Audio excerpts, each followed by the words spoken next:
Hello to you and welcome to my masterclass. My name is Zandi Wardle and I am a content specialist who's worked in radio, TV and digital media and continues to work in radio, TV and digital media. Some of you may know me from Ukhozi FM. I'm a senior producer there, and some of you may have met me right here on my YouTube channel. I'm also a content producer here on YouTube. And some of you have met me on set, producing and directing and writing, researching numerous projects over the years. I have over 14 years. This is going to be my 15th year in content production, and I started in the industry as a film writer and director. So there's a lot of experience that I bring to the table, and there's a lot of knowledge that I want to share with you, especially when I'm called at events. People are always saying, please document something, we want to watch it later. I think then this is for you. And if you want to be a person who excels in content and you're trying to learn how to get it right and how to build an audience that's going to care about what it is that you're doing or what it is that you're saying or producing, then this video is for you. All right, so let us begin. So usually when I produce content, the first thing that I ask myself is, why am I doing this? Why? So once I've answered why, it's easier to now maintain consistency because I know why I'm doing this. And when I produce content for radio or TV, I have to ask myself, why? Why this topic? Why this content? Why now? And that's the only way that I can begin now to build momentum. So if you're doing it for the sake of doing it, or a lot of people fall under the trap of the title, where there's a title but there's no work. You're the content producer or the executive producer, but there's no work that backs the title. Don't be that person. I want to speak to people today who want to be above average. If you're okay with being average, this video is not for you. But if you want to be a great content producer, this video is for you. So the first question is why? All right, so for the listener, when we turn the why around, so at first, why am I doing this? But for the listener, it's like, why should I care? Or for the viewer, if you work in TV, why should I care? Or for the digital platforms, if you work on YouTube or any other digital platform, why should people care? You post something, why should I drop what I'm doing to care about what it is that you're doing or what it is that you're offering me? So numbers don't lie. I believe in numbers, guys. Whether you want to run away from numbers or shy away from numbers, numbers don't lie. So if people are not caring about your content, it means there's no value in it for them. So it's either the problem is your targeting or the problem is with your content. Okay.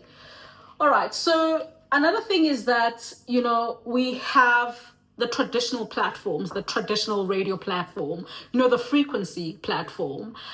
When I went to Y, they told me, one of my presenters there said to me, we no longer say YFM, Zandi. And I'm like, why? And they were like, no, we've moved with the times, the frequency, no, we are Y.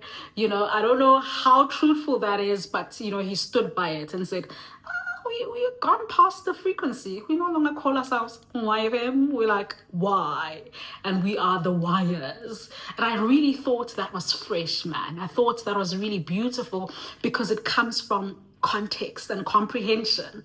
You get what I'm saying? So because we are in a very competitive industry where you have viewing platforms that actually daily compete with the traditional platforms, it's more and more difficult for people to grasp or grab audiences or captivate audiences within the traditional platform.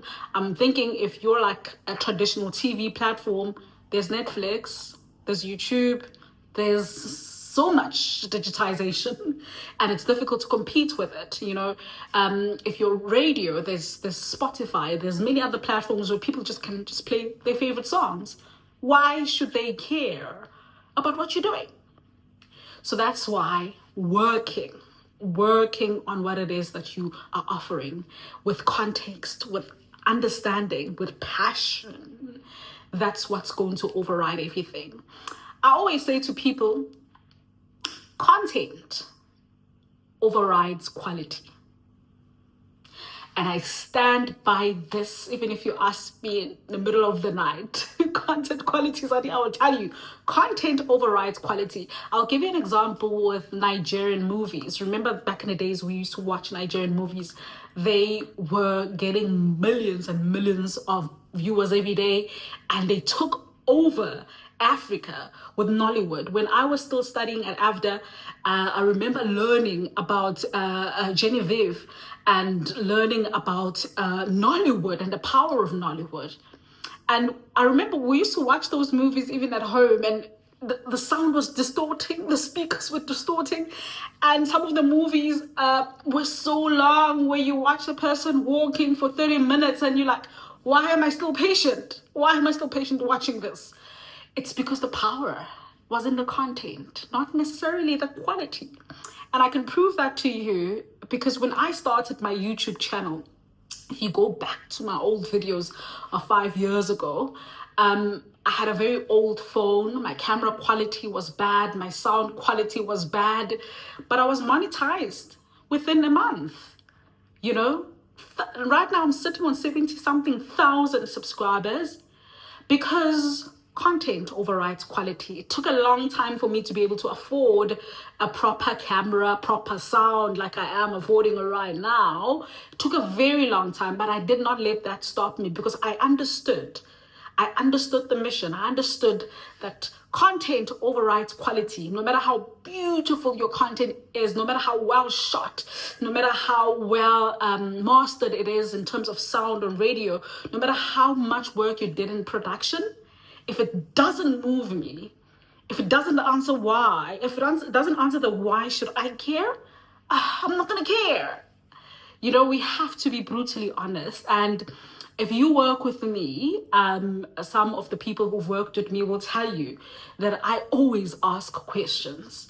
I want to find out. So if you submit your work to me or you need, advice from me, I will always ask you certain questions just to be able to grasp your understanding of things and whether we can work with your content for our target or not. See, another important thing is being able to separate yourself from content. I learned this when I was a film maker. When I started, my executive producer back then, Ramadan Sulman, said to me, no, Zandi, but this character has got to go through this. And I'm like, no, she can't go through that. She's not that type of person. And he said to me, are you saying you're not that type of person? And I realized then that I was too attached to the character, that I was making her me. And I forgot who she is, where she comes from, and the audience that she's going that will resonate with her. So I focused on me. I wanted her to be cute. I wanted her to be soft. I wanted her to be me. But the character was someone else. It was a desperate girl who had lost everything and who had gone through so much, and she needed to overcome within her young age. So from the first scene, we needed to sense her desperation. We needed to sense, just by looking at her, feel her aura. And it was hard to do because you had to portray it through camera. How does a person feel what you're feeling when they're just watching from the screen? It means how you show up as a character matters. So that's one thing, being able to separate yourself. So even if you're working on radio, for example, depending whether community radio, commercial radio, and public radio, you have to separate yourself to be able to cater for the audience, because audience is king. You're making this content for your listeners or your viewers, so it shouldn't be about you unless you've built a brand and it's your radio station, personal radio station or personal podcast or personal everything. Then give us all of you. If it's your reality show, give us all of you. Even reality shows are scripted to bring triggers and drama to cater to an audience, because an audience may not want to see a Zandi who's perfect. An audience may want to see a Zandi who's going through things, so it's always the audience first before you.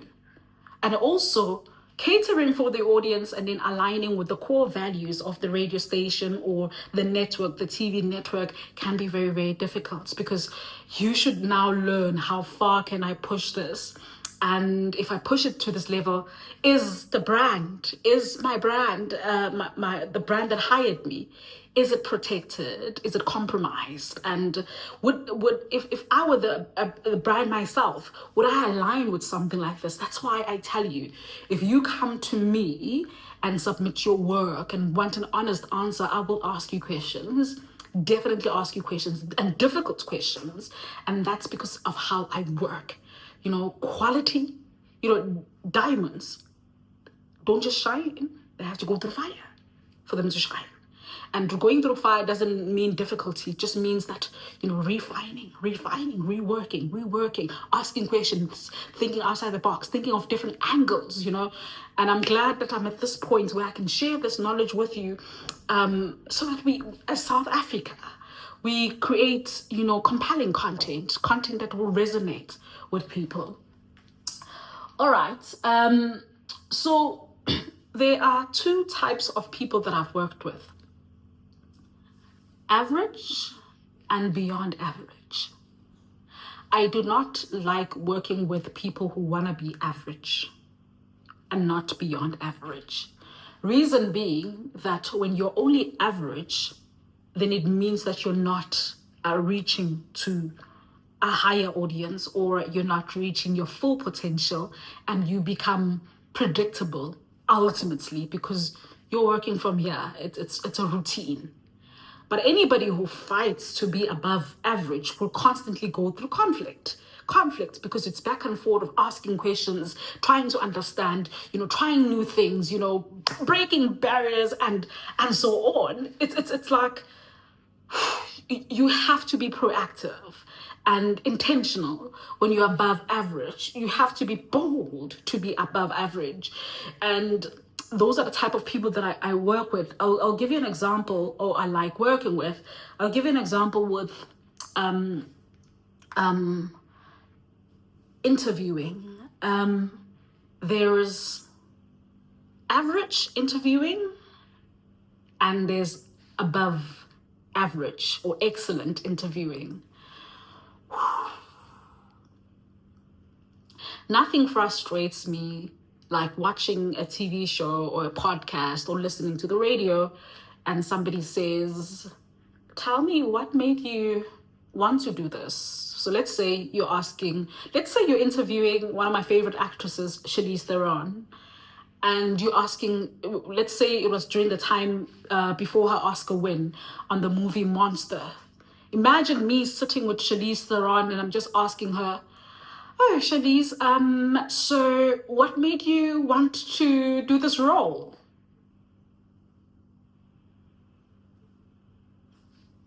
Really? What made you want to get into acting? As much as it's a valid question, it has no research context. It has no, it lacks intelligence. It's lazy, if I have to be brutally honest. And for you to start being great at interviewing, you have to go beyond the lazy questions. I'm sorry, there's no other good way of saying it. If it's lazy, it's lazy, So, for example, if I met Charlize Theron, I would speak to her about, and I interviewed her on for the movie Monster. I would say to her, it's not every day that, Charlize, you see people embody a character.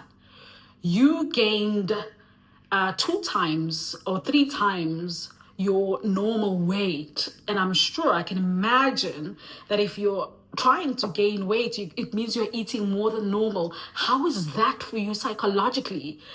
How much of it did you have to do to prepare and embody this character, and why was it so important? That's when you get Shanice saying, oh, Zandi, I'm grateful that you asked this question, because I went through so much trauma just understanding that, so that it takes this much level to get to an obese level. It takes this much level to not care about my body and not to wake up and go to gym. It takes so much level of embodying a character for me to look that way and to be a character. It takes humility and understanding a character at a deeper level, you know? Not, Shalice, what made you want to get into this role? You're not giving Shalice enough to work with. And I always say that if you're going to call somebody and interview them, you're going to have to capitalize on it, or just leave it alone. Okay. Also, my other favorite actor, Nicolas Cage. Every movie with Nicolas Cage, I will watch.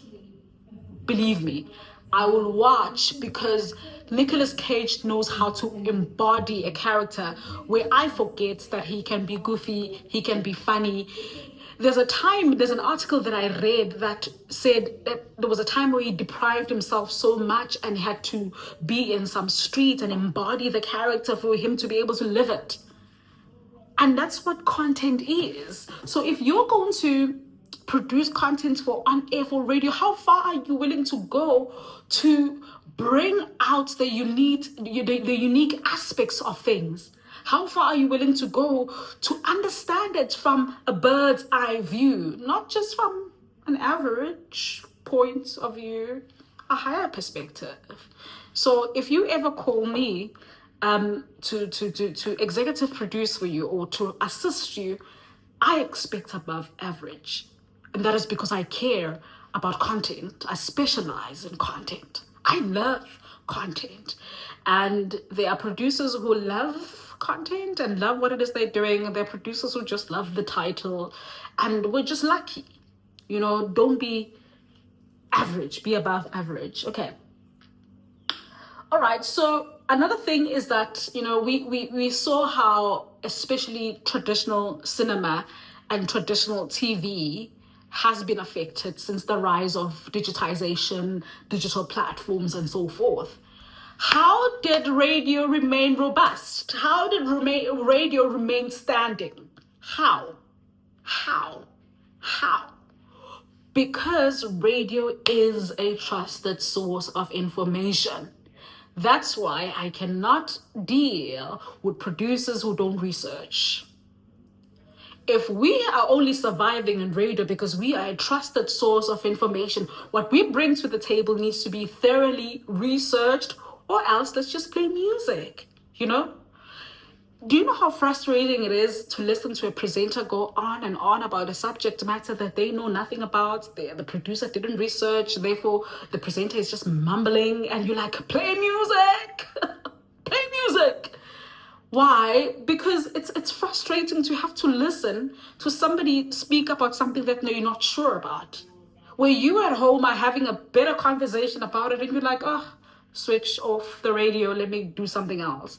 So we have an advantage in radio that we are a reliable source of information, and we have to capitalize on that. You know, if you are a talk radio, yes, you can go on and on and on and on and talk. It allows you, the format allows you. But if you're a music talk, then researching and finding out the music that sums up your content, that sums up your show, is imperative. I mean, I cannot overly emphasize that. So it's deep. It's always deeper than, you know, the surface. It's always deeper. It's beyond, it's beneath. It's always deeper, and you have to understand that. You have got to understand that. All right. So understanding your audience, for me, is the most crucial part. As I close this video, understanding. So even if I'm selling this top, who would buy this top? Zandi. What kind of a person is Zandi? She is a producer. She is an office lady. And she would then buy something like this. You know, it looks like, you know, I'm just rocking up with some boss lady tension. And this is just an example. Imagine selling this to people who prefer sportswear, people who prefer sweaters and caps. You're not going to sell anything. A friend of mine recently said that when you think of a product, think of teenagers. If you can win with teenagers, you can win anywhere, because teenagers don't care. They don't have time for loyalty. If something is not lit, they're not gonna buy it. They don't care that they bought something nice from you last month. Next month, if something else is trending, if it's torn jeans or shorts or something like that, or something floral or anything, or bucket hats, if you're not gonna give them something that will make them feel current, they don't care. They're gonna migrate. They're gonna go elsewhere. So if you can master teenagers, then you can master anything, really. So think of your content like that. Who is it targeted to? Will they care about this? Why should they care about this? You know, that's why when you look at, for example, the radio clock, you know, some slots are very difficult compared to others. I've listened to radio so many years in South Africa, and I must say, without a doubt, that in my own observation, the most challenging slot to produce is the 12 to 3, midday. My goodness. You know, breakfast almost sells itself. You know, if you are a person who's a fast thinker, you already know what to do and how you can work out breakfast. And 9 to 12, which was a show that I produced so many years, is something that is easy, because you come from hype and then you tone it down and bring important subjects and engage communities. It's a bit easier. Come to 12 to 3. And I feel like the whole country is struggling. Even across the world, people struggle with producing 12 to 3 because it needs you to understand your target very, very well. Time of day. Why should I care? Go 12. 12 o'clock is my lunchtime. 12 o'clock is my lunchtime. I'm eating. I've really done, for example, I'm a morning person. My mind works best in the morning. So if you need anything from me, call me in the morning, even if it's 5 o'clock. The producers I work with will be calling me at 5 o'clock, 6 o'clock in the morning. My mind is sharp. 12 o'clock, I've just had lunch. And I'm tired. I'm in the office. And I'm drinking coffee or soda. And I'm like, oh, God, is it still 12? Why should I care? Why should I care? So if you're a producer watching this, 12 to 3, I hope that you are going to really grab what I'm saying and be a change maker. Be the person who brings the change. 12 to 3 is a struggle in radio. Why should I care when I'm full? Why should I care? Or usually during lunch, when I'm not going to eat, I'm going to quickly run an errand.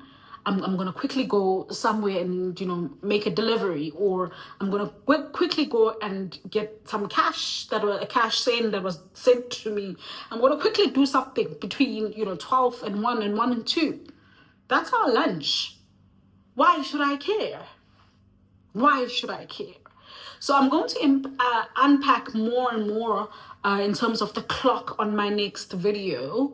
And if you have any other questions, and if you'd like me to touch on a specific subject that may help you, please just write a comment, write it on the comment section, and I'm going to reply you, and I will see how I can help you further. For bookings, if you are an institution and you'd like me to come and assist you and give out a masterclass, I have so much in my toolbox that I can share with you to actually impact your audiences and to grow your content. All you need to do is just contact me on the numbers below, and yeah, Bless you, people. God bless you. And thank you so much for watching. Subscribe if you haven't subscribed. And follow me on Instagram. I'm at Zandi Wardle. Bye-bye.